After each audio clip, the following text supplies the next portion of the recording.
పోలవరంలో అన్నీ పర్యవేక్షించడం, ఆయన మాట్లాడిన మాటలు నిన్న టీవీలో చూసాం, ఈవేళ పేపర్లో చూసాం. నాకు అర్థం కాని విషయం ఏంటంటే, సరిగ్గా సీజన్ అయిపోయింది, తొలకరి పడగానే సీజన్ అయిపోతుంది. అంటే ఇక్కడి నుంచి గోదావరి ఫ్లడ్లోకి రావటం ఈ డేస్ స్టార్ట్ అవుతాయి. ఈ సమయంలో ఉన్న కాఫర్ డ్యామ్లే రిమూవ్ చేసేస్తారు. ఇప్పుడు కాఫర్ డ్యామ్కి ఈయన శంకుస్థాపన చేశారు. అసలు కాఫర్ అంటేనే పెట్టే. కాఫర్ డ్యామ్ అంటే ఒక పెట్టిలాగా నీరంతా ఆఫ్ చేసి ఆ లోపల కన్స్ట్రక్షన్ చేసుకోవడం కోసం ఒక టెంపరీగా ఒక అడ్డుకట్టేస్తారు. దాన్ని అదే పర్మనెంట్ అని చెప్తున్నారు చంద్రబాబు నాయుడు గారు. కాఫర్ డ్యామే పర్మనెంట్ డ్యామ్ కింద 41 అడుగులు కట్టేసి గ్రావిటీ మీద వాటర్ ఇచ్చేస్తామని. మరి ఇంతకుముందు ఎక్కడ సాధ్యమైందో నాకు తెలియదు, కానీ నేను గోదావరి రోడ్డు మీద ఉన్నాను. గోదావరి బ్యారేజ్ గండిపడ్డం చూశాను, దాన్ని ఎలా పూడ్చారో చూశాను, తర్వాత మళ్ళీ బ్యారేజ్ ఎలా కట్టారో చూసాం. ఈ టైప్ ఎప్పుడు జరిగినట్టుగా నాకైతే తెలీదు. మరి ఏదైనా కొత్త టెక్నాలజీ వచ్చి ఉండొచ్చు.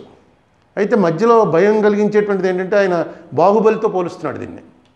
అంటే బాహుబలి అనేది కేవలం ఒక ఇల్యూజను, అదొక సినిమా. అంటే అవాస్తవాన్ని వాస్తవంగా చూపించడం, ఆ చూపించగలగటంలో ఆ డైరెక్టర్ ఎంత గొప్పతనం ఉంటే ఆ సినిమాకి అంత పేరు వస్తుంది. ఆ డైరెక్టర్ అది కూడా చూపించాడు. ఎలాగా ప్రభాస్ ఎగిరి అలా కొండల మీద చెల్లి ఆ నీళ్ళ మీద చెల్లి ఎక్కడో పడ్డం అనేది చిన్న బల్ల మీద నుంచి అలా ఉరికాడు అని చెప్పి అది ఎలా తీసాడో కూడా చూపించాడు.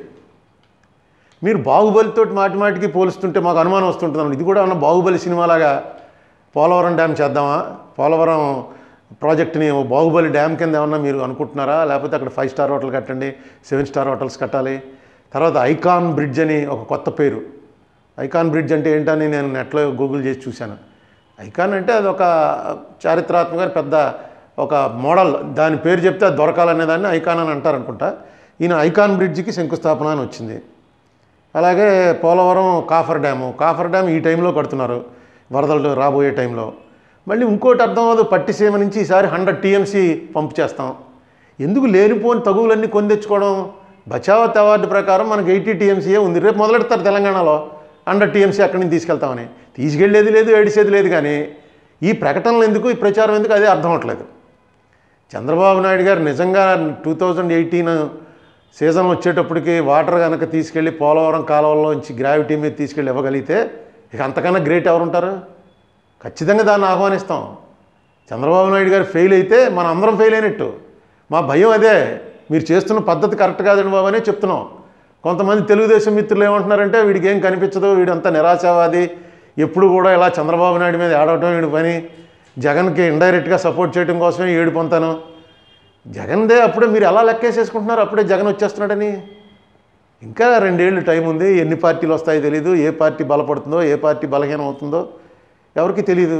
అప్పుడే మీరు ఎవరు చంద్రబాబు నాయుడిని తిట్టినా సరే అది జగన్ చేసినట్టే. ఆ రోజు ముద్రగడ పద్మనాభం రైల్వే జరిగిన ఆర్సన్ కేసు జగనే జయించాడు. పోలవరం రైట్ కాలువ యాక్విడెక్ట్ క్రాక్ ఇచ్చి పడిపోతే అది జగనే జయించాడు. నిన్న అసెంబ్లీలో నీళ్లు కారుతుంటే అది జగనే జయించాడు. మీరు తెలియకుండా ఎంత పబ్లిసిటీ ఇస్తున్నారో జగన్కి, ఎవరన్నా నమ్ముతారా? ఇవి ఈ కన్స్ట్రక్షన్లు వాటిలో తేడాలు ఉంటాయి, రెక్టిఫై చేసుకుంటారు. ఏదో కొంపలు మునిగిపోయినట్టు, ఏదో పాకిస్తాన్ వాళ్ళు గూఢచారులు పంపించి చేసినట్టు జగనే చేయించాడు అంటూ మొదలెడితే జగన్కి ఎంత పబ్లిసిటీ ఇస్తున్నారో మీకు తెలియట్లేదు. మీరిచ్చే పబ్లిసిటీ ముందు జగన్ పబ్లిసిటీ ఏమీ లేదు అసలు. నేను జగన్ కూడా చెప్పాను, as a opposition leader fail అయ్యాడు జగన్. ఎప్పుడైతే స్పీకర్ మీద అవిశ్వాస తీర్మానానికి 2 వారాల గడువు ఇచ్చి తీరాలని చెప్పి కాన్స్టిట్యూషన్లో ఉందో, గడువు ఇవ్వకుండా అక్కడ అసెంబ్లీలో దాని మీద ఓటింగ్ పెట్టేశారో, ఆ ఓటింగ్లో పాల్గొన్న రోజునే నేను చెప్పాను జగన్ ఫెయిల్ అయ్యాడు యాజ్ ఏ అపోజిషన్ లీడర్ అని. అంతకన్నా జగన్ గురించి చెప్పడానికి అతని దగ్గర ఏముంది? ఇప్పుడు అపోజిషన్ అతను.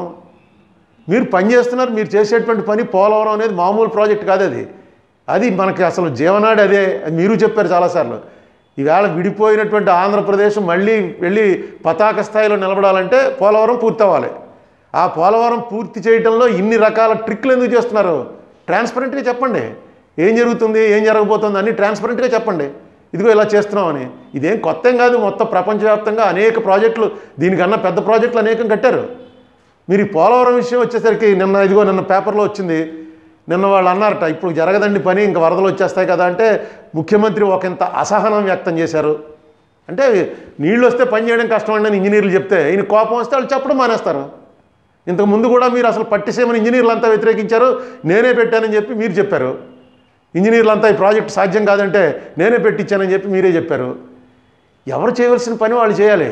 బాహుబలి సినిమా తీయవలసిన వాడు బాహుబలి సినిమా తీయాలి, పోలవరం ప్రాజెక్ట్ కట్టవలసిన వాడు పోలవరం ప్రాజెక్ట్ కట్టాలి. మీరు పోలవరం బాహుబలికి వచ్చినంత పేరు వస్తుంది. బాహుబలి సినిమా అది ఒక టెంపరీ, ఇది పర్మనెంటు, ఇది జీవితం. దీని మీద ఆధారపడి ఎన్ని ప్రాంతాల జనాలకు ఈ మొత్తం అసలు ఆంధ్రప్రదేశ్కు ఉన్నటువంటి ఇరిగేషన్ చట్టమే మారిపోతుంది. అంత ఇంపార్టెంట్ ప్రాజెక్ట్ని మీరు ఒక పక్కన పురుషోత్తపట్నం రేపు ఆగస్టు నుంచి ఇస్తానంటారు, మరో పక్కన 2018 నుంచి గ్రావిటీ మీద నీళ్ళు ఇచ్చేస్తానంటారు. అంటే ఒక్క సంవత్సరం నీళ్ళు ఇవ్వడానికి 2000 కోట్లు ఖర్చు పెడుతున్నారనమాట పురుషోత్తపట్నం. అలాగే 2 సంవత్సరాలు నీరు ఇవ్వడానికి పట్టిసీమకి 1600 కోట్లు ఖర్చు పెట్టారనమాట. ఇవి ఏ రకంగా జస్టిఫై చేసుకుంటారు? నేను అడిగిన ప్రశ్నకి మీరు సమాధానం చెప్పి అప్పుడు నన్ను తిట్టండి, నేను నిరాశావాదిని, నాకు ఇంకేం పని లేదని. మీరు సమాధానం చెప్పిన రోజున నేను ఇంక అసలు మీడియాలోకి రాను. ఇప్పటి వరకు నేను అడిగిన వాటి అన్ని నిజమవుతూ వచ్చాయి.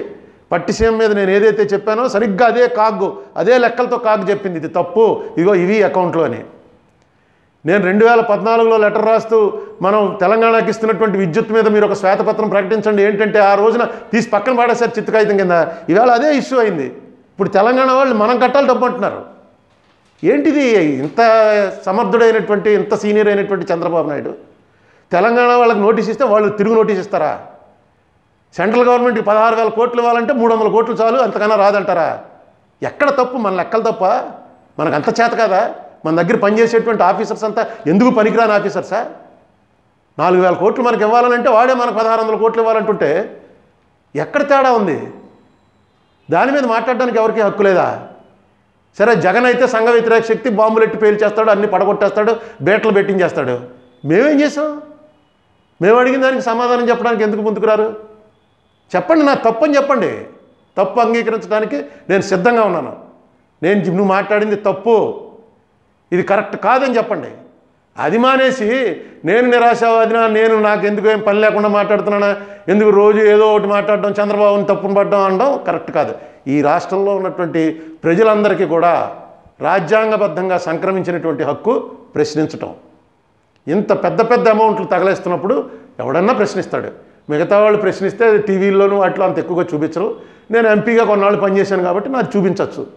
నేను చెప్పే దాంట్లో పాయింట్ ఉంటే చూపిస్తారు తప్ప ఏ పాయింట్ లేకుండా ఎవడో దీన్ని పట్టించుకోడు.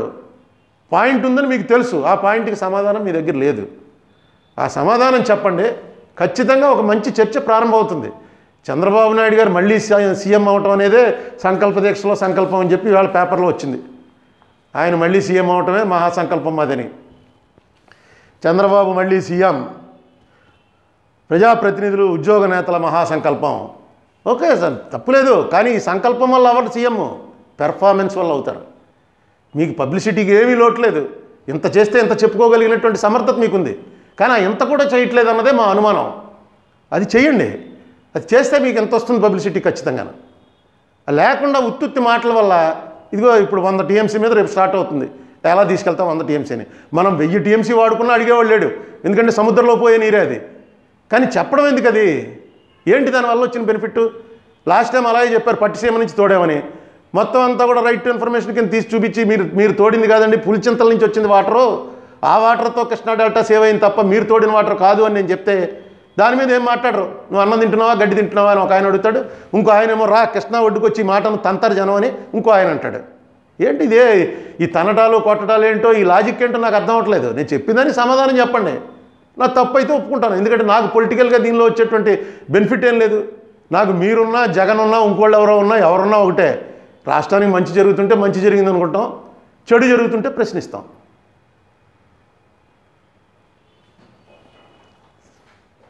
ఎంత వచ్చింది? హాయ్ ఫ్రెండ్స్, మా టుడే టుమారో యూట్యూబ్ ఛానల్ చూస్తున్నందుకు చాలా థ్యాంక్స్. మరిన్ని లేటెస్ట్ వీడియోస్ కోసం వెంటనే సబ్స్క్రైబ్ చేయండి. అలాగే ఈ బెల్ ని కూడా రింగ్ చేసేయండి. మా నోటిఫికేషన్స్ అన్ని మీ మొబైల్లో వస్తాయి.